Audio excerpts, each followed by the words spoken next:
aux Congolais, avant le 15 février 2021, cherchez à quitter les lieux où vous êtes dans la diaspora. Amen. Après cette date, vous deviendrez des esclaves dans ces pays-là. Ainsi dit l'Éternel. Alors, peuple, nous sommes dans la biso. Vous êtes dans la diaspora, soi-disant, vous êtes esclaves dans 2 jours. Parce que le 15, c'est dans 2 jours. Tolobi, c'est faux. Preuve, tu as 2 jours à ton labouti, tu m'as comme esclave. Au contraire, si on continue dans le péché, alors tu es esclave du péché. Je vois de loin. Amen. Les fils et les filles, des hommes et des femmes, quitter l'Europe précipitamment. Amen. Je le vois revenir au Congo. Amen. Je suis en train de voir notre nombre se multiplier. En ce qui concerne Kozonga na Congo, Kokanga Saki na yote, Kokanga Bana te Bozonga, na moi Bamisu Balobi, Batebele, Batesini raison, Bamisu Bakomi Kozonga, oh non, ce Bazongi, c'est que non, Batanga Bible, ou bien Yebi Bible bien. Pour Mouto a Yebi Bible, on comprend que les 15 oh yango tende batba comme esclaves. Parce qu'avant les 15 salama, il faut nous église mata. Ngana on a keité. Ngana na sabda on a keité.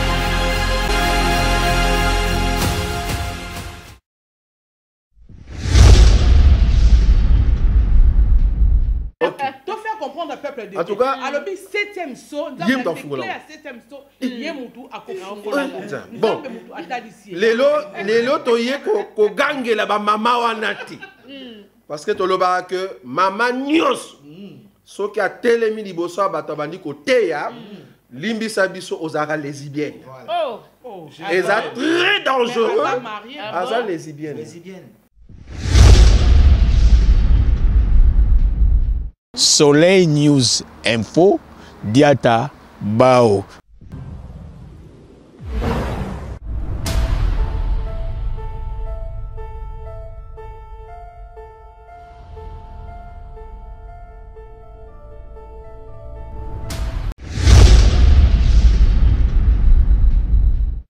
Bonsoir tout le monde, partout au place Bozali, au Bozolanda Biso na Katia. Soleil News Info, voilà, l'autre na Katia, conférence de presse na Soleil News Info ainsi que na Centras TV, donc Centras TV Oyo Bongo ici ba me paya Giscard d'Estaing et puis ça me paya Maman Karine Movoto, toza na Katia. Soleil News Info na cadre ya conférence de presse na pasteur na biso Roger Bouleli oyo biso sotoye bi epito landakaye le lotoye vraiment to solo là à propos ya ba prophétie oyo évangéliste Roger Baka aute kopesa awa sur retour ya diaspora na kati ya mboka na biso Congo yango toye to lobela pasteur Roger ayebisa biso to décortiquer prophétie wana yango de loto sangani awa na conférence de presse. Maman Karine Movoto.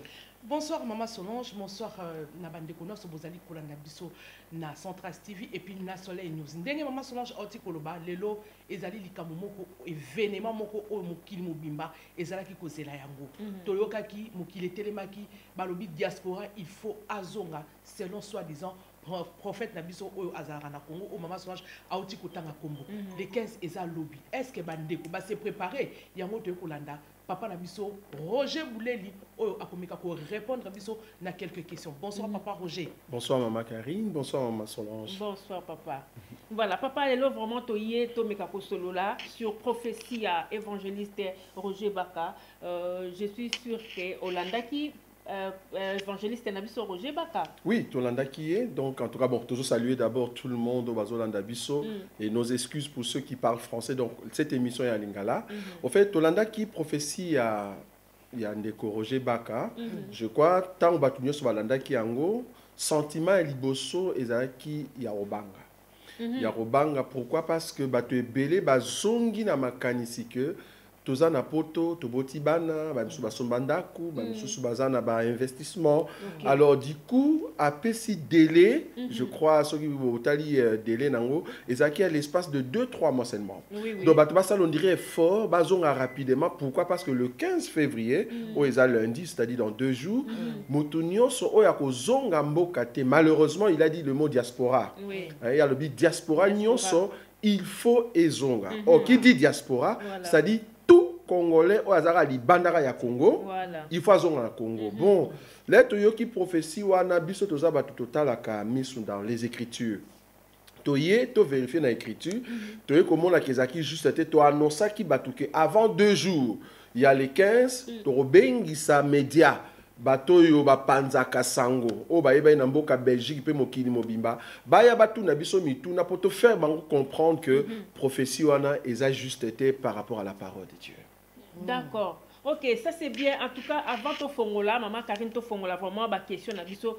Pasteur Roger, est-ce que vous pouvez expliquer biso quelle est la différence entre pasteur et prophète? Ah, ok. D'abord, un pasteur, bibliquement parlant, un pasteur, c'est quelqu'un qui est en train de paître. Kamba bampate.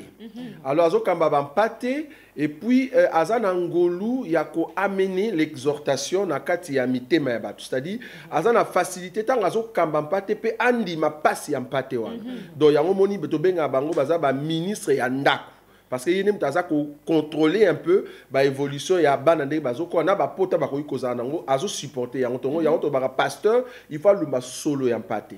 Mais cependant ils appellent ba ministre mso azana ministère pastoral té mais azana ngolu pastoral ngolu wana ezali sens que azana ministère mso mais akoki ko kamba pe une église.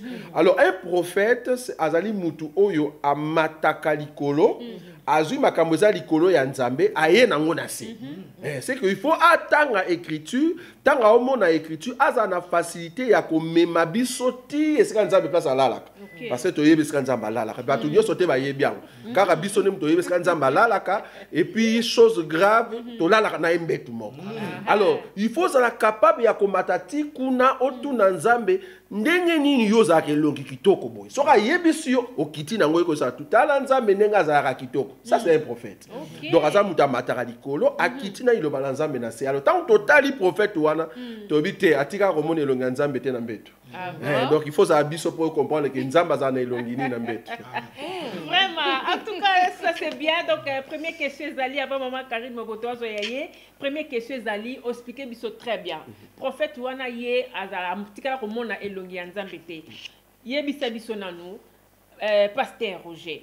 Et là, on a douter na prophétie wana oyo ye apesi pour commencer. Merci beaucoup. Question qui tombe comme casse. En fait, et là ko sala que to douter na ba prophétie nyonso. Ko bimana mokile ou ta Congo ou ta Brésil parce que c'est belé ba prophétie.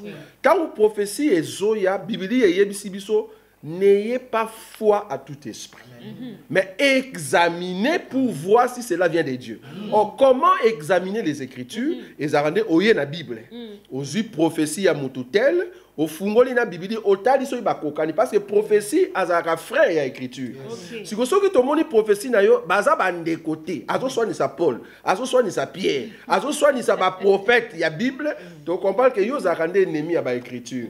Yango to ye poto ba ke prophétie ya ndeko wana eza ennemi ya makomi na sa soki Paul a séculer le Paul a regretté pour nani ni muto ba ke ko botese na Congo ou bien ke ko bima na Congo. Donc to ko la ça que prophétie wana eza libanda par rapport ya ba tout haut baloma na kati ya Bible. D'accord, voilà ma Karine. Papa Roger, merci beaucoup. Nagina tout na moi mutuna mukwa muke. Est-ce que Papa Roger yo vraiment au croya kana prophétie? Oui. Na ba prophétie. Oui. OK. Tozo kwa nango. OK, soki ozo kwa na ba prophétie. Oyo alobi wana aza collègue na yo, aza pe mo sel na nzambe lokola yo. Poto moni na kati ya makamwa bo nzambe to mona eza na 5 ministères, hein, ba pasteur, ba nani, ba apôtre, ba nani. Mais siko yo soki oza vraiment mo sel na nzambe o croya kana prophétie. Ndengo tikoloba. Mais pourquoi o croire ou quoi accepter oyo prophète soi-disant collègue non prophète à l'obété. Je crois que tu peux répondre. Tozo croire na prophétie ou aza ko to sa ba frère ya Bible. C'est-à-dire prophétie nyonso. Wabi aucune prophétie robi malibanda Bible. donc so to moni prophétie na déjà bimi libanda bien parce que ka pe ko yati na isino pe na bi nzambe apesinga prophétie que Yesu ndenga azalaka wana azalaka ndundu wana nzambe mutalaki singa que Yesu te na kopesa pe critique c'est kate mama na koya pe na écriture na bi Yesu azalaka ndundu aza penza na suki ya pembe bo croire ngeza prophétie so bo chete na fungo l'Apocalypse Jean zo mona Yesu na suki ya pembe ah omoni ce qu'on gagne na zu écriture wana na ye na bi c'est Dieu qui m'a convaincu que Yesu azalaka ndundu na la kisi bino alors que c'est faux osomona donc problème ezali zo écriture yaka na ye na Bible ta la prophétie sur que kokana ba écriture ah prophétie ndeko der alobi tobite eza nango bien ko loba prophétie mais to zwango nanu to fungola makomi c'est ça bandimi ya bere ba lobi likambu oye nango ofungoli bible sur ezali ya solo sur ezali banda to déclarer que ezali banda parce qu'il faut comprendre na enseignement na biso soki basali yo mabe libanda ya ville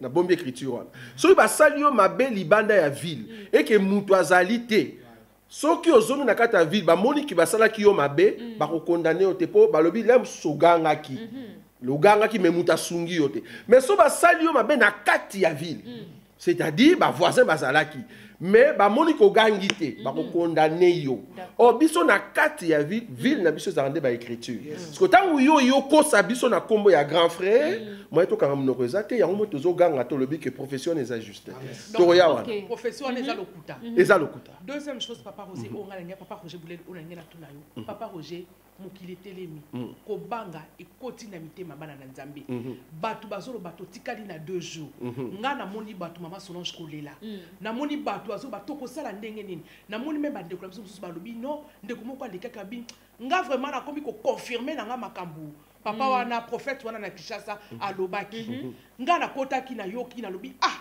ndenge nini boy ozomona frayeur ekoti na mitema batu kobanga or bozote ya biso foi na peur et marchaka ensemble été si ko zo mona te ke eloko wana e kitisi kondima ya bana na nzambe eloko wana e pesi ba tension na mitema ya batu na mitu ya batu eloko wana e kaboli même mabota po siko ba msuba bito somba ki banda kuna poto ba msuba bi bana na biso ba yebi Kinshasa te toko suko api papa Roger eloko nini yoko loba nesika eloko wana déjà o ya ndeko lobi ke apesa ki ndeko Roger Baka raison problème na yezala ki alinga mata na train kwa ke na mboka ya mopaya na temps o ya covid ba yebisi ke non pour que mboka ya mopaya ba frontière bakangi il faut la biso attestation que ozui vaccin mais problème wana parce que y a pesi raison donc comme avant bima il faut la samukana c'est que to comme ba esclave na pesi Roger ba non européen ça raison te pourquoi parce que même chinois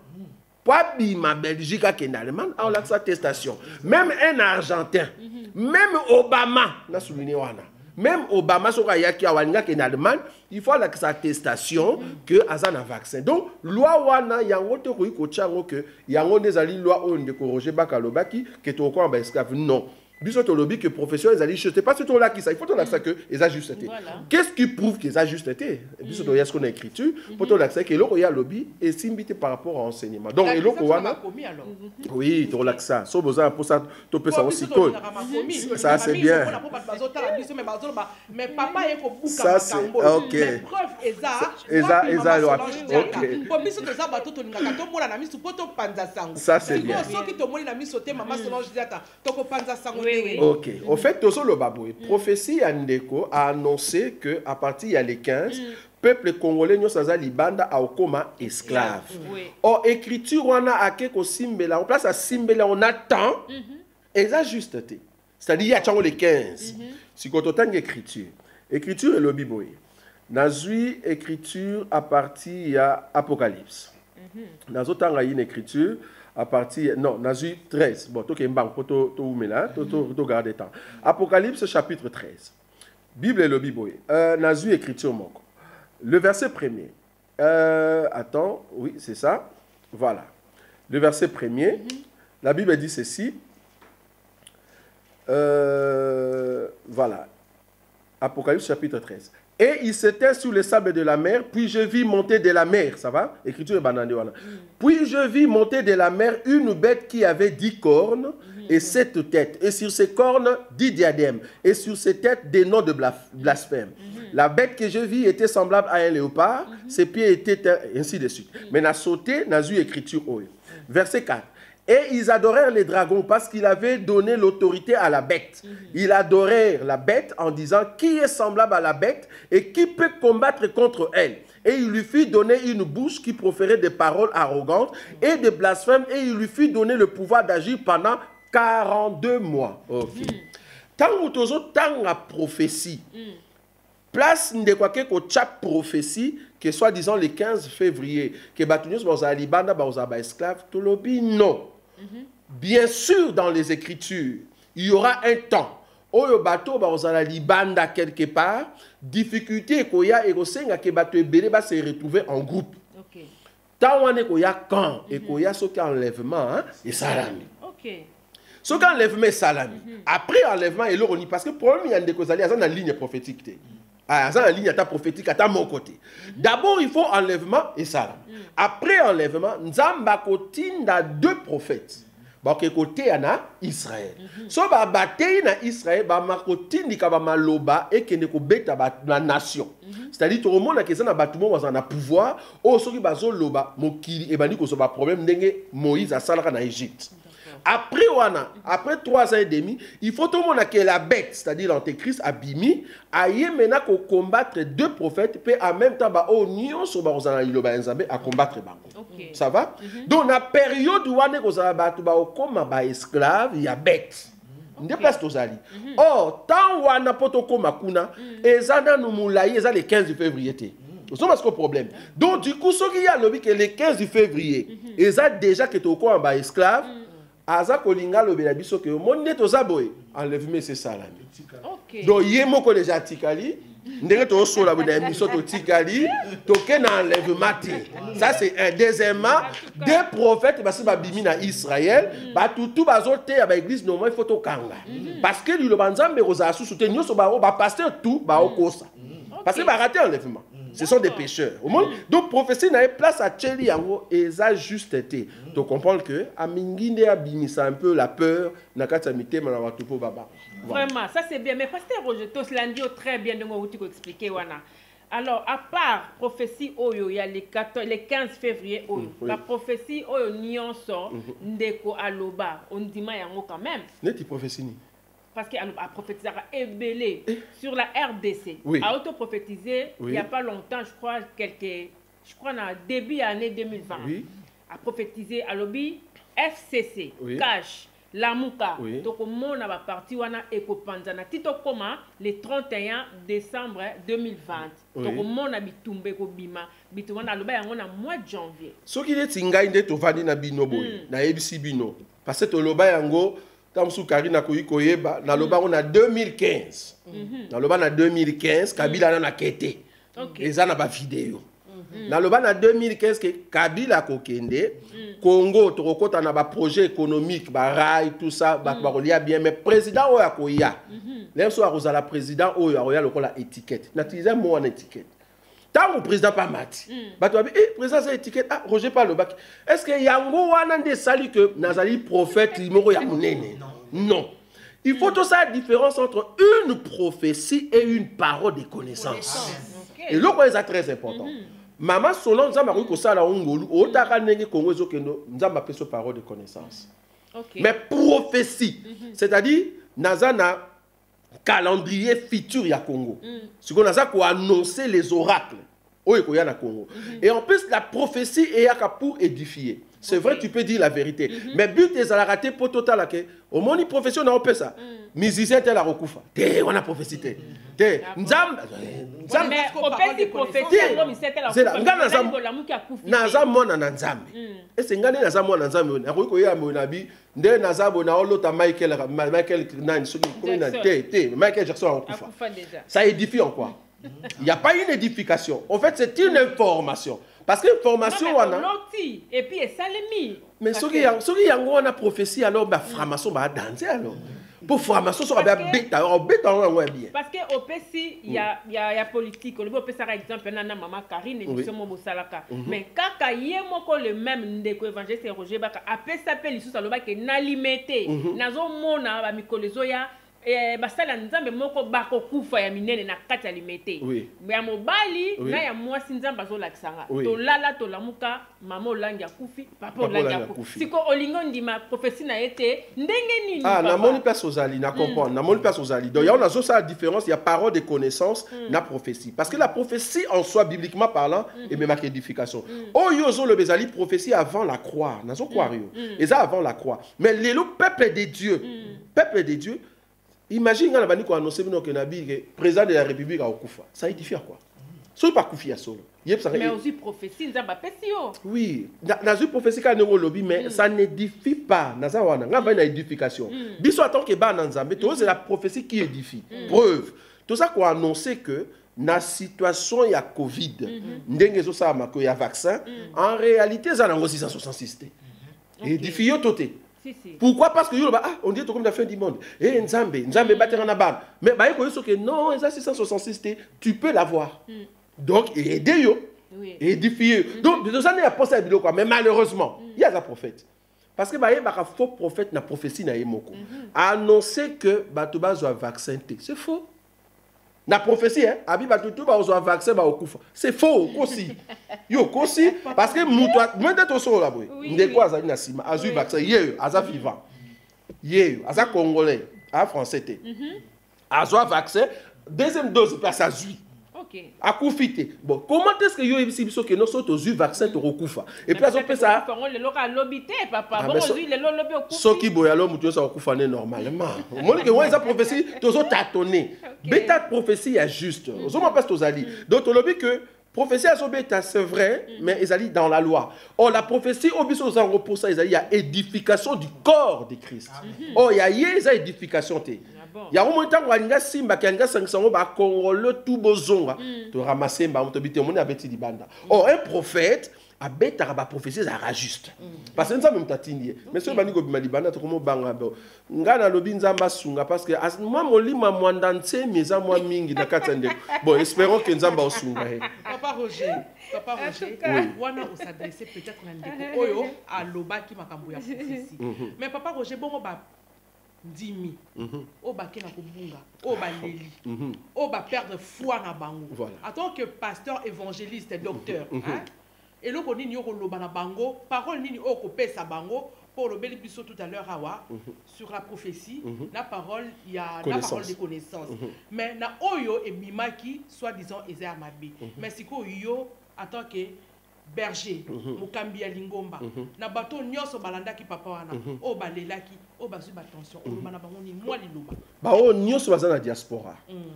Et que ozali mo na Nzambe parce que biso sola mingi plus nanda. Donc to beta masola batalibanda te. To beta masola ba ya biso so na famille. C'est-à-dire masola ndako na biso ezara masolo batu nyonso baza na semence à papa.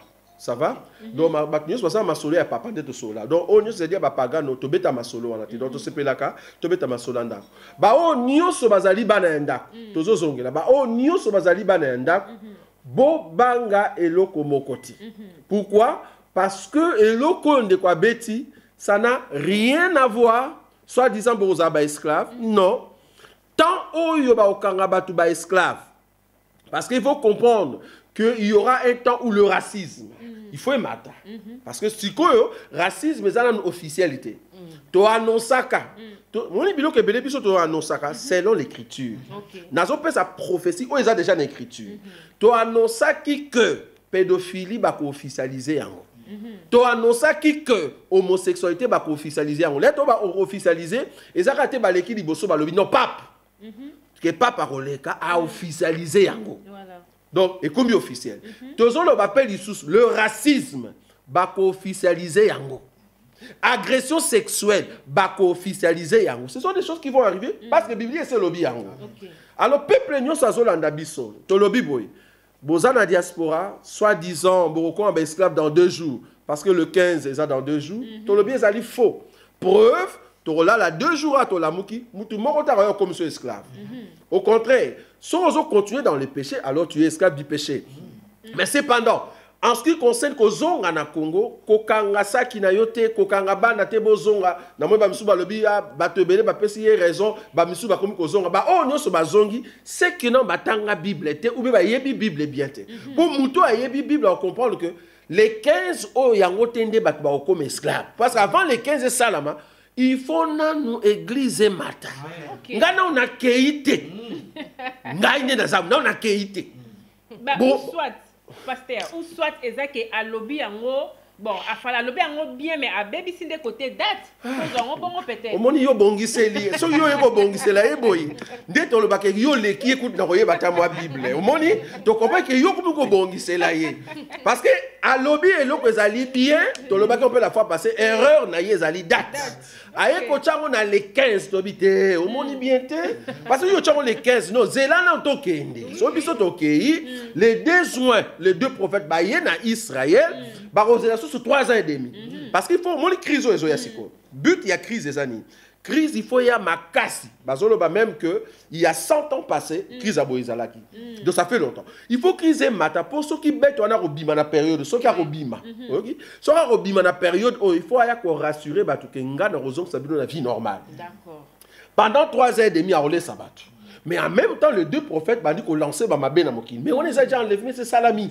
Biso de stocké. Maintenant, après 3 ans et demi, on a dit comme attendre à la grande tribulation. Or, pendant la grande tribulation, on a dit que donc, si on a une place aux alliés, tu vas souffrir. Mais malheureusement, à tout Kimi na Congo, ne passe pas de monate. Parce qu'il y a des gens qui ont Congo, croyant que Congo est le roi Jérusalem. Nous avons des na Congo, Kuna, et on s'appelle Kakamabe. Nathan et Antéchrist, on a Congo, on a on s'appelle kaka esclave. Ils en Angola, ils ont le bomba miwap. Il y a un moment kaka bana na Nzambe, o barobuma bango, bango de ba ressusciter pour pas kota lola. Nous sommes là. Mais ba on se batikali, ba ko kate. Voilà. Mais pasteur Roger n'a posé question mon vite fait sous. Mais là qu'on a zo lingana comprendre comment on a ndeko tanga zo pe sa prophétie na alati tenu moko boy. Tenu wana siko on a zo comprendre tenu wana ko expliquer biso pona mona pe sous genre tenu wana et pas ya pasteur na biso ou alesa. Era zo sambela pona Covid qui na Congo alata ba genre ya tenu. Ko expliquer biso genre tenu wana signifie. Ou alesa koti na poto Covid de sili.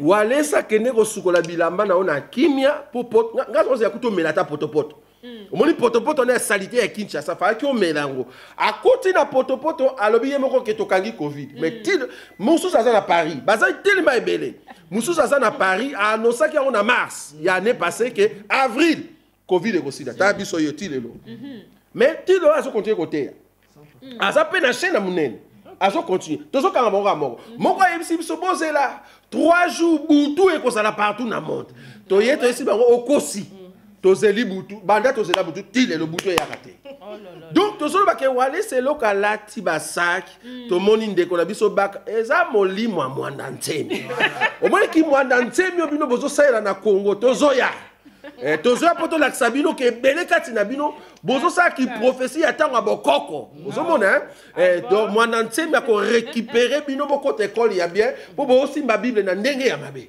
voilà et ça ki bokoko et ça Dieu de noir. Voilà, il y a un peu de tout droit. Et ça, église des noirs, des hommes, mais il y a un monde qui est mon Simon Kimbang. Ok, mais ma biso ka Simon Kimbang. Simon Kimbang. Simon, bon, biso te promets Simon Kimbang. Mon pas Simon Kimbang ou te pour baso ko côté ça trouble. So lingoye ba Simon Kimbang ou bien boto na message ni ya teyaki. So ko yebi message na ye, nous ko yeba so azali dans les bons ou pas. Mais oh bango bazo teya, azu vase, apandi na se, abengisi bato lati sac yango lati RDC. Alobi que RDC zali fils. A Bible zali fils ya Nzambe, le roi bo simi fils ya Nzambe, Nzamba robeta mokili mo. Bongo angolais ana cousin ya Nzambe. Mais j'ai photo sepela quand même. Ti tozaka ba fanatique ya mboka te. Tozaka fanatique ya mobali. Jésus-Christ. Alors tant que vous avez comme ça sont fanatiques à la Congo, on dit Congo zamboka moko Jérusalem, to combat que ça qui bokoko qui mwandante. Voilà. Église des Noirs. Voilà, exactement chaud, exactement chaud, maman Solange Diata, to Monique peuple de Dieu, il faut pas yoka biso et puis tout l'urbanisme na ba nzambe ke il faut faire beaucoup d'attention na ba prophète pe na ba prophétie mususu oyo édifiaka te prophétie ndenge papa lobi ke la prophétie édifie mais ceux qui prophétie eza ko édifier peuple de Dieu eza ko édifier otende konanga en tout cas Luka au comprendre oye ba vraiment ko différencier la différence oye ba ko différencier prophétie na parole de connaissance en tout cas faut faire beaucoup d'attention pour ezo kende kocha batu na potopoto mingi pasteur Roger mokili ezolela maladie oyo ya corona depuis la pandémie oyo et côté biso ça fait au moins 1 an tout juste mokili ezolela mais bana nzambe bazo tuna balobi ke yango oyo eza fin du monde oyo eza temps de la fin oyo eza tozoyeba te na ba vaccin o ndenge komeli biso likamba vaccin to kolobela ngo siko après mais papa mnangina tuna mo eloko moko eza ba signe à fin ya ba signe ya temps de la fin ou comment po ezoloba ma déjà bongo signe ya temps de la fin et banda juste après la croix. Donc ça fait déjà 2000 ans.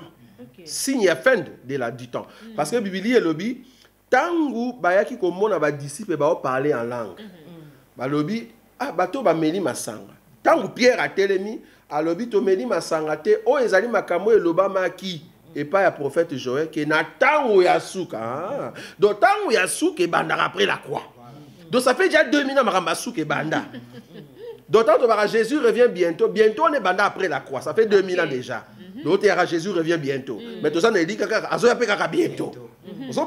D'autant que Biloko et Zamakambasuka, en fait, il faut comprendre qu'entre la croix, Nazari n'a pas ça, n'a pas ça, Biloko, t'es pas ça, Biloko, Randa. Mais le mot, tu dis que ça n'a pas ça, caca. Entre la croix, Nathan ou Bisoto Komata, et ça n'a 4 cavaliers. Batambo la kabanda croix tim ko l'enlèvement. Les 4 cavaliers, ba pesa bango Nathan. Ok, c'est là Nathan. Les choses qui doivent arriver. Ok, c'est là Nathan. C'est là Nathan. Ok. Voilà, totangue écriture. Biso a tolingaka, voilà. Tolingaka te oye olobi. Ok. Ne verset 7. Apocalypse chapitre 6, verset 7. Quand il ouvrit le 4e sceau, j'ai entendu la voix du 4e être vivant qui disait « Viens ». Je regardais et voici paru un cheval d'une couleur pâle. Celui qui le montait s'est nommé la mort.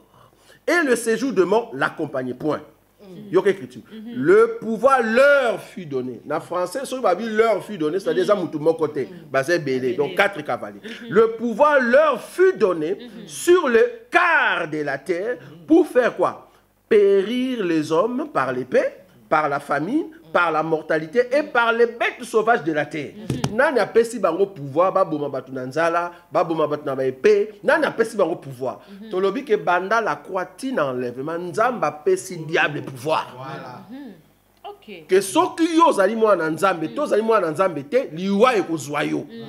Mais problème ezali après liwa, nanya kose quoi. Il y a un problème. Donc, vaccin ezali parmi les 4 cavaliers. On a pesi bango pouvoir, ba koti sa vaccin mais but na bango zaini. Bazo préparer après l'enlèvement ndenge ni bête à ko gagner mokilito abebsa mokili. C'est ça le but.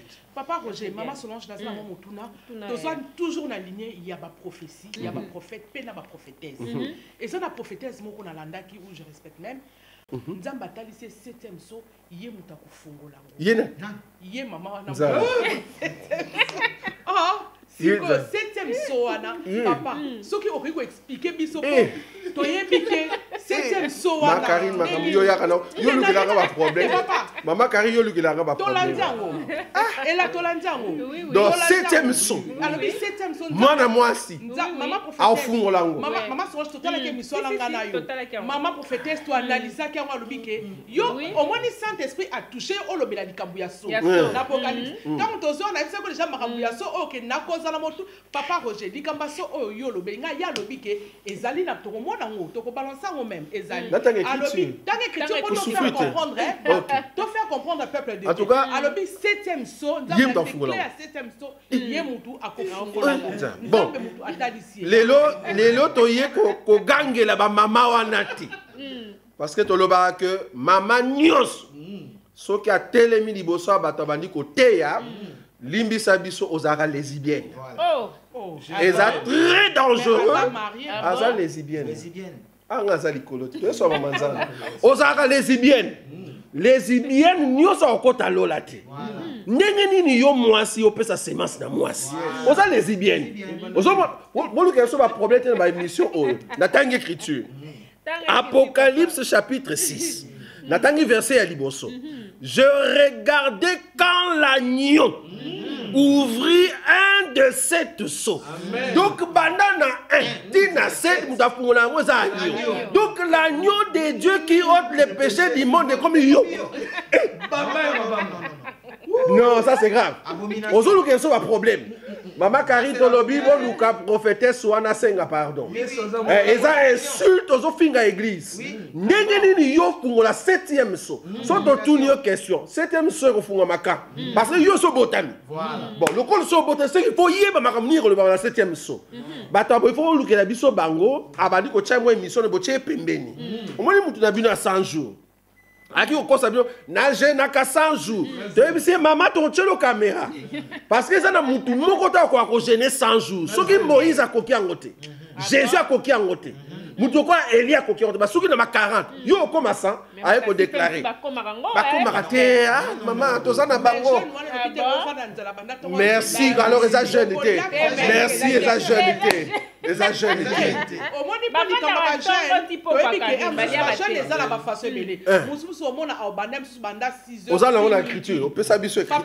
Maman Carito tout le monde là s'il te plaît. Papa Rocher. OK, peut ça. Ni tous les ngai na ma Solange. Merci. Les ala ba mususu ba jeune aka du matin à midi. Aux ala d'accord nanga. Mais à quoi qu'on met mango pe 100 jours mais à épique à partir de midi à quoi ça la nini à colia mais ce pas que na 18h à épique après 18h vie est normal na colia mais à quoi qu'on met ma pe vie wana pendant 100 jours pendant 5 pendant alia na à 12h te alia na 12h ou na 18h mais malobi te que alia kate pendant 100 jours azolia tazomila OK merci mais on a osala nourrir ndenge merci maman Carito ils ont besoin ya mai ils ont besoin ya mungwa ils ont besoin bazo définir mot jeune en français au moni soki mutaliete na tongo babara ake kozwa déjeuner c'est-à-dire azo longola ki jeune déjeuner ameli na tongo donc mutu nyonso asala ka jeune wana français ya moni fo na tongo mela déjeuner c'est-à-dire nazo longola jeune mais yango wana te jeune o bible lobby bibili ya lobby pona ko jeûner ezalaka au bandi na pourquoi au aussi ça n'a pourquoi il a dit voilà jeune il y a 1 jour jeune il y a 3 jours ezalaka ko melate ko liate nuit et jour pendant 3 jours jeune il y a 7 jours nuit et jour pendant 7 jours à part il y a 7 jours tout ça sur na jeune mususuté à moins que bato ba pesa sur écriture ezalaka na jeune il y a 40 jours il y a 40 jours na mokili mo mabanda adam tine to solawi 4 personnes masala voilà donc ba liete banda pourquoi ti tongo pendant 40 jours tout ça kana Yesu Moïse na Élie à part les 3 tout ça peut une explication pourquoi il faut zaka bango 3 OK pourquoi 40 jours pourquoi bango 3 nde basalang siko yo ko sala 100 tu comprends que ozo définir jeune en français jeune on est 100 jours ngaso pe na signer yango bien nga 112 heures il y a 12 heures ko sala 400 jours et na liaka nga après 12 heures mais oui ça jeune était après 12 heures na ko sala il y a 400 jours na yepe na bi jeune prière il y a 400 jours mais na kitaka na ba pomme na kitaka na ba mwandunda te on est ça jeune de biblia ya benga on te jeune non on les ali ba benga ngo discipline discipline okola mutu okola Daniel atika ko sala jeune il y a 21 jours te azaki discipline azolia légumes na pourquoi biloko léger mais pendant 21 jours mais jeune à 21 jours exact pourquoi bible ezalaka moko mais interprétation nango pana bino basala nzambe ezalaka ebele ndenge nini na sepeli bible ezalaka nzambe sunga biso bible ezalaka munoko ya nzambe siko nzambe azwaki munoko na ye atindia ona se apesa nzoto landanga nena okay siko nzoto wana tango ye nzambe na liko ba question tout batuna ya koka répondre te pourquoi parce que nzambe akoma baba maloba ne nyoso aki ocho na kata nzoto siko soki yo ndimeni mwana wana te ato simbi bible o comprendre loko te il faut ndima mwana wana pozwa maloba ya nzambe olia or quand est-ce que nzambe akoloba ya otolobi ti lelo nzambe afungola likolo za okanga mate mutu nyoso so nzambe fungola likolo oyebi bible te parce que likolo za kofungwa alors nzambe atiki likolo ya kofungwa pourquoi po azo c'est liloba na ye parce qu'il y a ça baba lilobane eza na kati ya bana na il faut ezonga dans enlèvement ce que tobi mutu nyonso aza ko interpréter Bible tango oloba totali yo tolobi obotama na tata nini so to moni tata na biso te na kati na yo parce que to vérifiera langage ya tata depuis l'éternité so to moni na kati ya Bible to comprend que ya solo zali mwana ya tata na biso mais so ko ba di koloba bilobela neti mama o alobi bilobela que y a sa prophétesse septième so yimta kofungola eza bilobela donc on comprend que aza mutu ayebi Bible te donc eza moko mais interprétation il faut ça o euti likolo il faut kokana makomi nde tobi ke ozali ndeko na la théologie papa non na la théologie parce que le problème il y a théologie ezali tous ceux qui font la théologie ba o comme pasteur. C'est-à-dire que sali théologie et personne zélo comme pasteur. Théologie c'est cours normal, c'est quoi le temps en mathématiques informatique. Tant normalement, mais si on en appelle et qu'on sungayo. Mais si on en appelle, t'es OK tant pourquoi au comme pasteur passe au temps de théologie. Il y a un moment niveau là ta col pastoral, ba là ta batoche, tobi ba robe moné banganga na ta Bible, ba tu ba sala ngoza qui avant la croix. Donc lelo mutunyo sur là ta col pastoral na batoche, pour ça li banda ba écriture. Malheureusement. Selon yo donc batoche ça. Selon gaï tinga écriture. Oza bien écriture bien Pierre bafuka misier balatisi école pastorale parce que jusque là on a kisingate verset la Bible ozobi na batoge na ba école pastorale ya on a lobike selon yo kasi moi na lobi les athées parce que dans la Bible toge o elobama ezalaka avant la croix mais après la croix tout ça sur la mamoroté parce que la seule personne o ya lata toge ezalaka ne souverain sacrificateur Aaron Yé. Et puis, balobi, elamba o ya lata. Sora koufi. Moi, non, là, t'as elamba. Donc, ça, c'est donc, ils sont en Italie. Donc, ils sont en Italie. Au sommet en Italie, donc on comprend que maman n'a bino en Italie. Parce que bino tout bon là t'as bateau, bon là t'as n'est pas maman n'a bino. Donc bino, mais oui maman n'a pas en Italie, na Rome. Donc vous avez na Rome. Donc on comprend que maman a bino à Zakuna. Donc du coup, biso en Christ Jésus, tu là t'as bateau jeté, tu là t'as croité, tu là tu Nzamali misayo, aux autres y a un chapeau na mutu. Au chapeau y a basango na mutu, aux autres à soi disant c'est l'onction. Tu le dis que Bible est lobby moi na mon bali.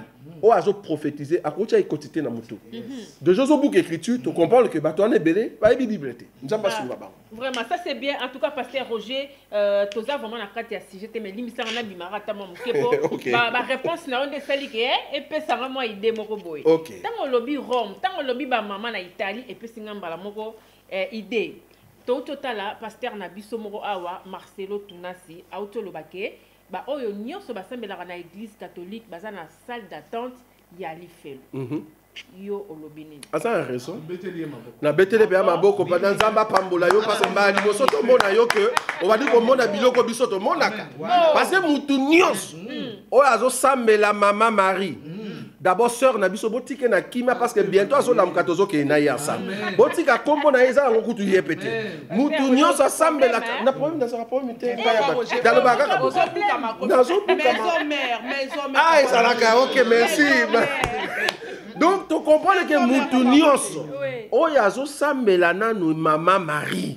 Soit disant c'est la mère de Dieu. Tu comprends que dans la Bible la mère de Jésus. Là, quand Jésus nous a mis, la mère de Jésus. Jésus nous a mis. Jésus nous a mis. Le bac à l'émission. La mère de Jésus. Jésus, ce qui osent le rôle la mère, il y a osé fou caméra et que en plus, tu comprends que au comprendre de Bible il y a Atam qui était. Donc, Église catholique pour le moment, mais nos excuses et pas prête pour tous après pour toi affronter Bino. Tous comprendre que n'est pas camé la batuko fou comme ça va débat bikeko. Et puis chose grave, vous êtes des méchants. Ah bon? Méchants pourquoi? Parce que bah seigneur so yabino baza mindele. Nazo quoi en ngote. Noir ata moko taza mo centre. Des insultes. Et là quoi c'est déjà plus grave. Or bah sans union so baza na ta Jésus et ça na mutu moko taza ki mona ya fait. Eh na memi okuna pour comprendre parce nazo ya. Et ça na mutu moko taza ka mona ya fait. Ba tout baza ki bana ya sem. Oh bana ya sem ba kona na Irak.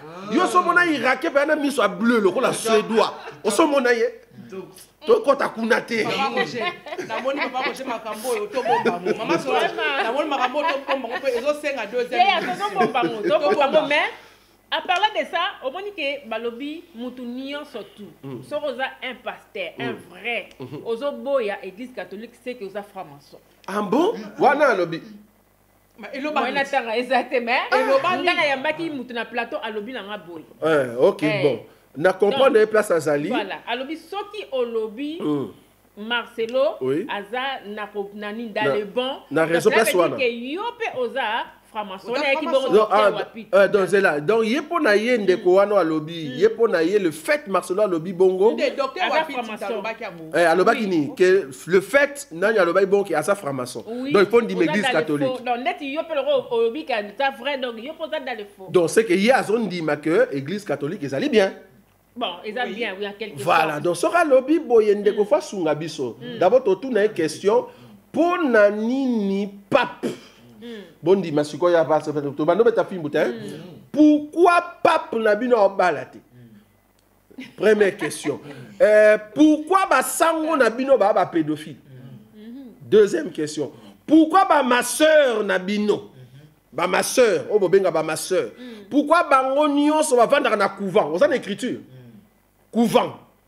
Dans un bureau que ben a citer. Pourquoi il faut pas s'habiller chapelet? Question. Et on a tellement belé qu'il va répondre. Na prochaine émission, donc on continue au poto mona autre que des sous bima. To bombango eza et leur moko sujet moko ya kitoko très bien au niveau développement.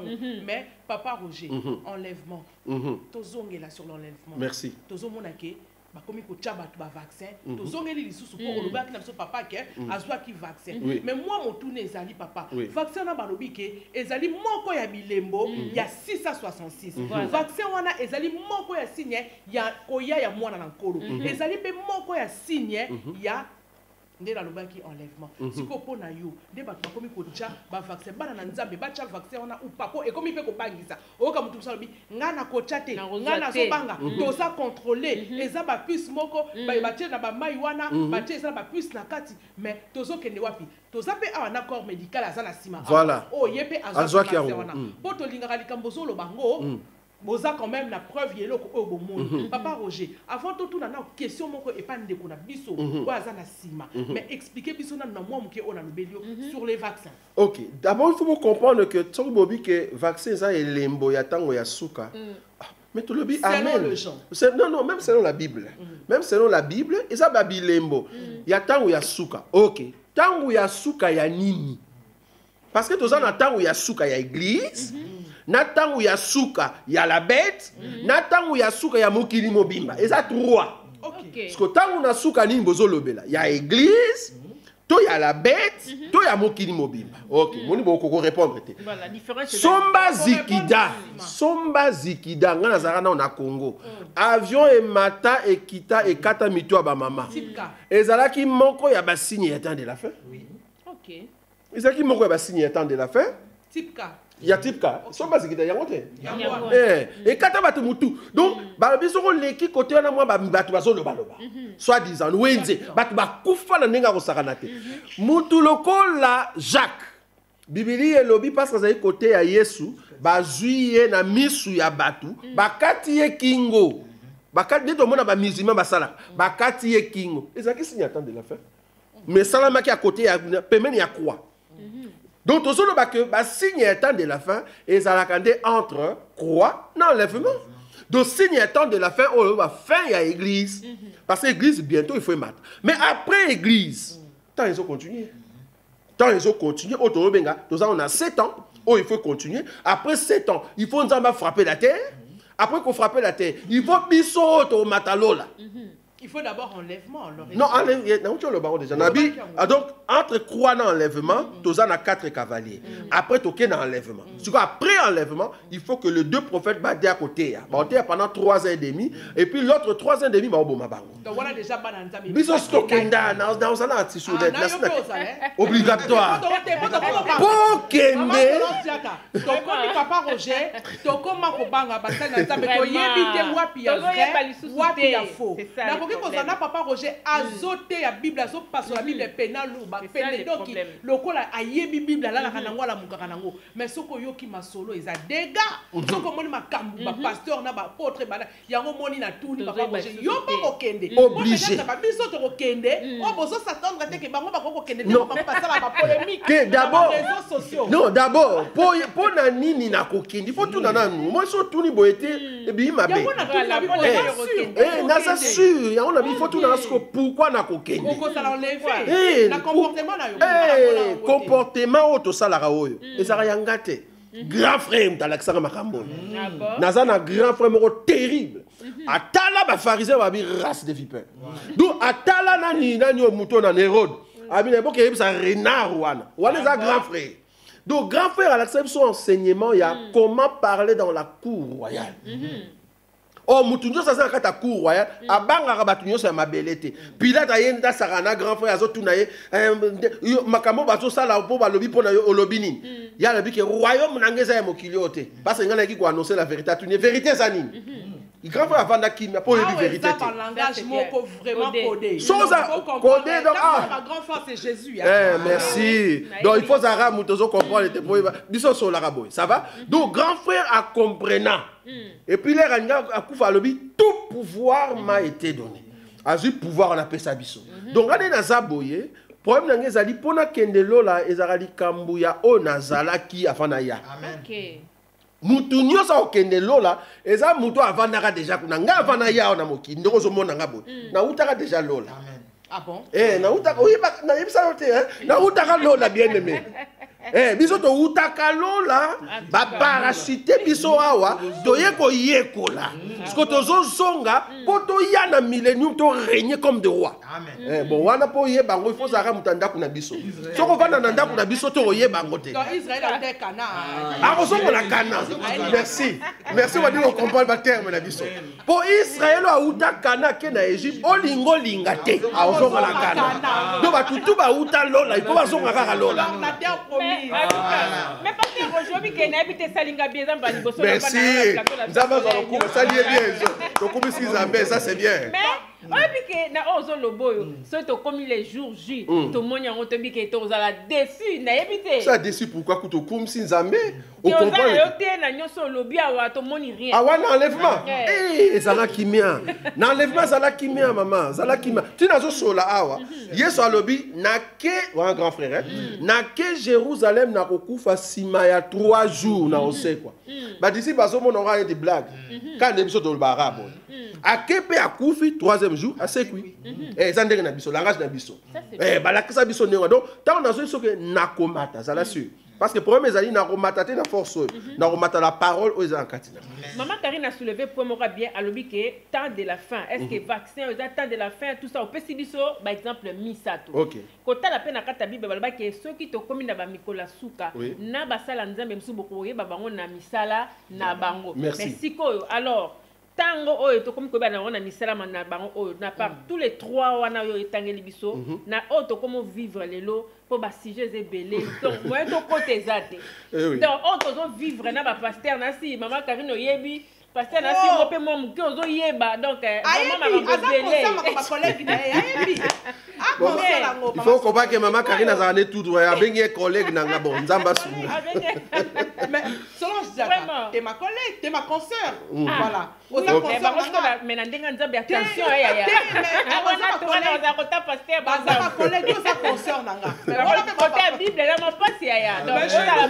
même ça va de côté voilà pour excuser biso toute l'ambiance ça se passe comme ça chez nous mais c'est tous les 3 points wana tant que tozo mona misala ozo bota malelo na ba pasteur avant da komo loba ne boy n'importe quoi misala tozo mona on nzamba lobaki wana siko toza na côté nini na point nini ya suka. D'abord il faut comprendre que but il y a les 4 cavaliers ezali bazo memaliwa en même temps bazo memana séduction ça va na temps wana na temps ya église but pe nzambe ezali que bana na ye parce que biso na évangile auto ebine nzamba sala Ève mais so fungoli bible luka nza masala Ève au mona ngote mais biso to yebi parce que nzambe ninga saela Ève il faut longola ba morceau moko na moko azoke sangsango quelque part place asangisaka biso toyebi parce que biso fana na nzambe azalaka papa na biso azala balaba na nde frère na balabala te ye azalaka na balabala biso ozala ne ndako moko kozala na nzambe balabala moko eza ndenge moko te na bolalaka na ye ndako moko mpe na mbetu moko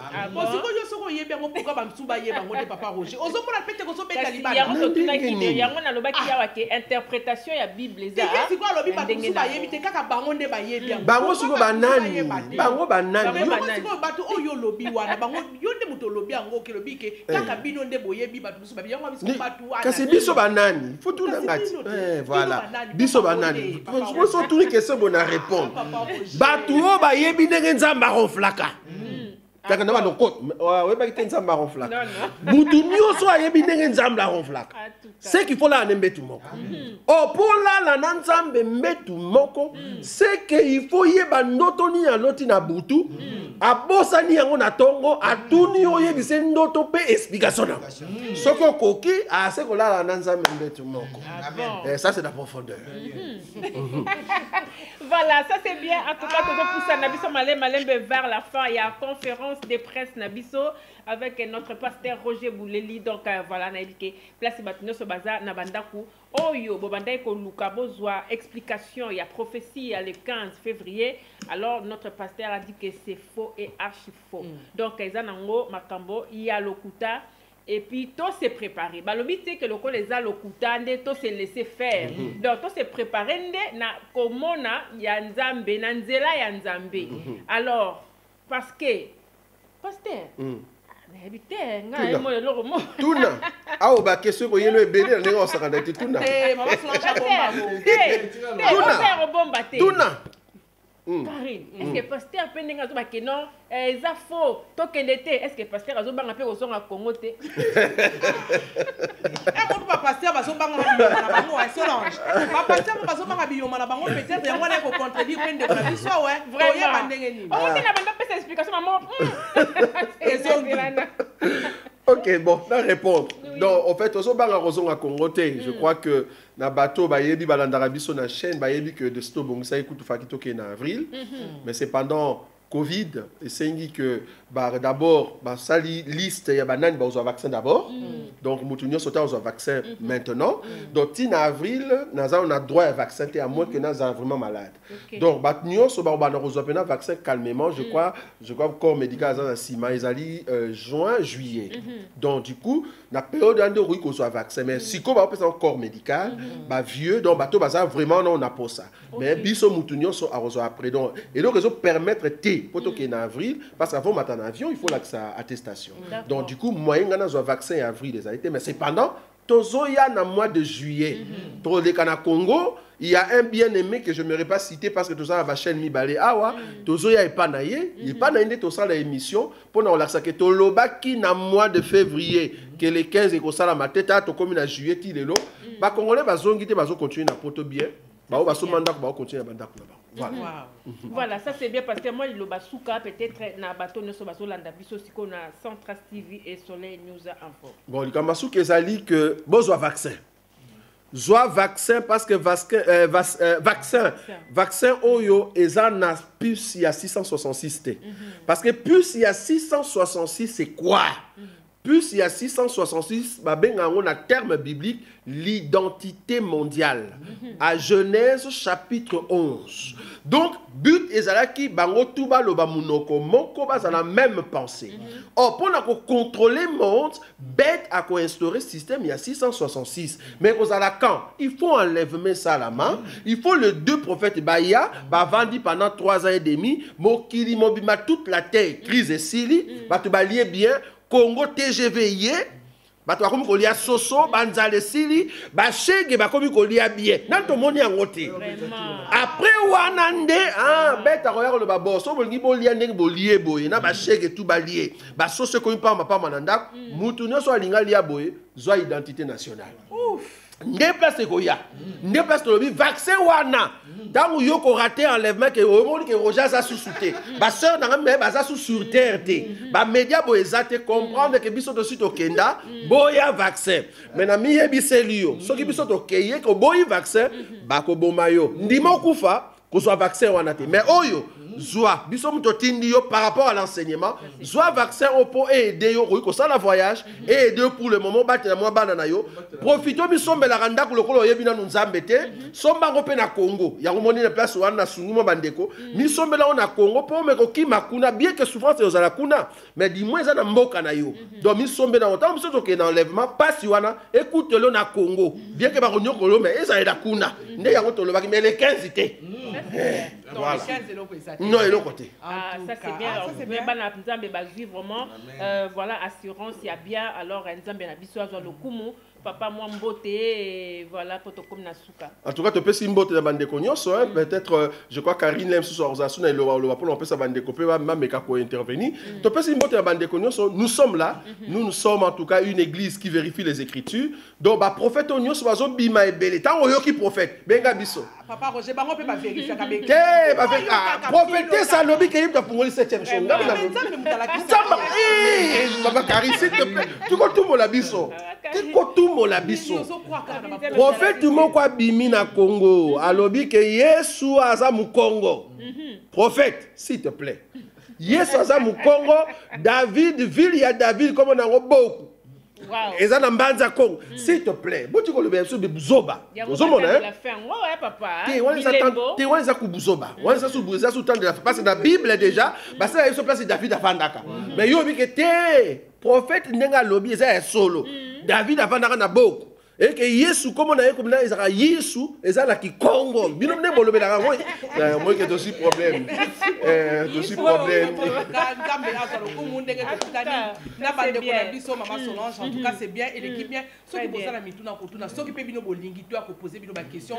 Boza libre bon contacter Central TV ou bien bon contacter Soleil News papa Toto Tokozoyo bon contacter papa Toto ou bien bon contacter Bokozwa en tout cas ba numéro na biso bobo sanate pona makambo ezo bangi sabino botanga surtout na Matthieu 24 et puis boluka botanga na Apocalypse non so bokoyeba makambo o nzambe apesaki na genre révélation nzambe alobaki pona muke bino moko bozala na confiance na bino moko poko yoka eza malamu mingi te papa Toto nazala mwa mutuna moko ya kotuna yo papa aux accords médical aux sala na secteur moko o ezo leka moma moko ya pasi to koloba okoyo koyebisa biso nanu ba impression na yo par rapport à la maladie il y a pandémie moi 2 mots kaka.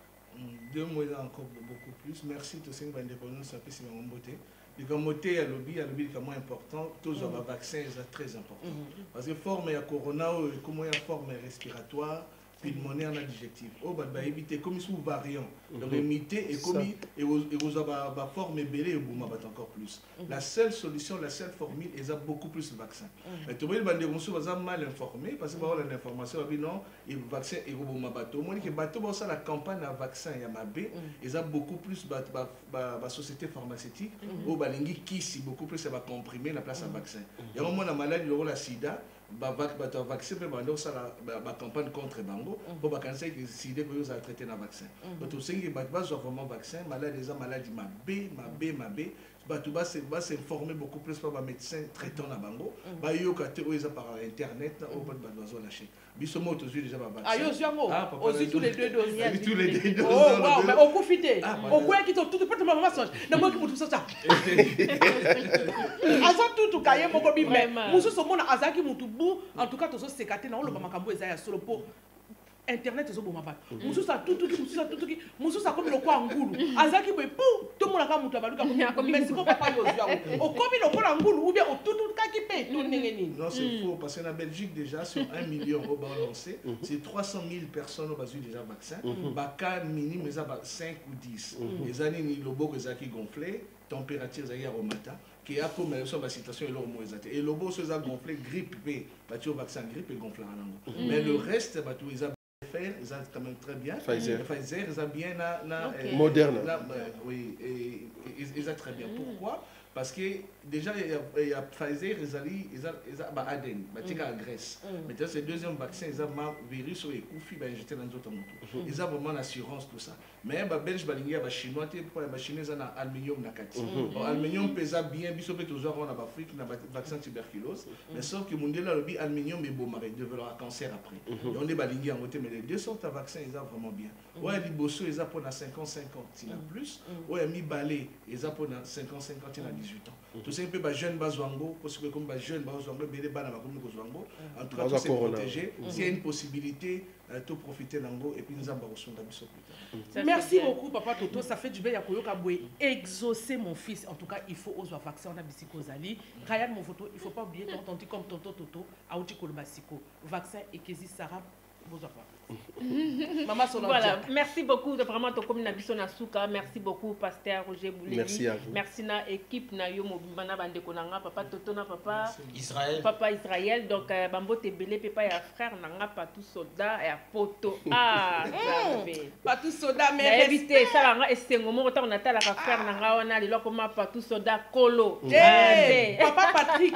Alors on est sur la patouana. Akoma papa Patrick. Ah, ça c'est bien en tout cas nzamba bien et puis papa n'a pas tout continuer n'a vu que ça déjà na bonne main alors on a vu que Rokene vraiment les sous musika nzambe a en tout cas au comme musika na souhaité yo bosa ni pété papa li yé pas là qui na sima caméra d'accord papa li pe voilà donc wana uto lo baté donc maman Bouleli maman Nadine maman Nadine ya bibiso vraiment en tout cas un grand merci à maman Nadine un grand merci na just donc yo mo yé bi jusqu'à destin donc voilà mon kondi à Central TV voilà merci à toi et à toi Exo petit mais costaud donc voilà merci à toi aussi Solange Diata merci à toi aussi pour la émission voilà et l'équipe très très bien bon benga bo contacter biso soko lingi maman Solange Diata ou maman Karine mon photo bo contacter soki bo lingi ambiance soko plateau pe karaboina pasteur Roger Bolobi aboya raté o amoni ke aza d'accord te na makambo papa Roger oza libre boya bocha makomi bolobile voilà ça c'est bien en tout cas voilà merci beaucoup tokutani balasima au revoir et bye bye Mami Wabi je t'aime beaucoup hein Zoa vaccin ma chérie bisous bye bye